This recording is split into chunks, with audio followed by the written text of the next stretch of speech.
PRTG Stock, is it the right time to buy? I'm going to answer everything around that in this short 1-minute video, so watch till the end.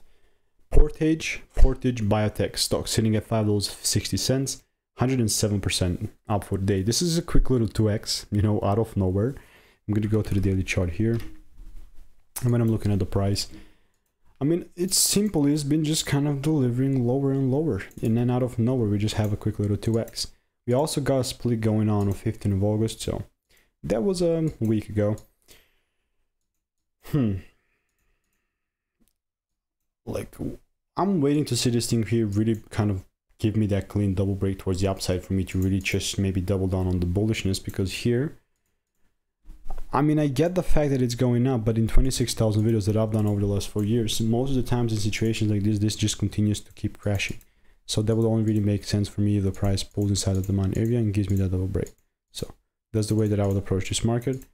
If you want to learn the strategy that I'm using for free, I mean, I'll put a wait sign, you know, it needs to give me the Y of accumulation. But again, if you want to learn the strategy, check the first link in the comments. All reviews are 5 stars. See you in the next one.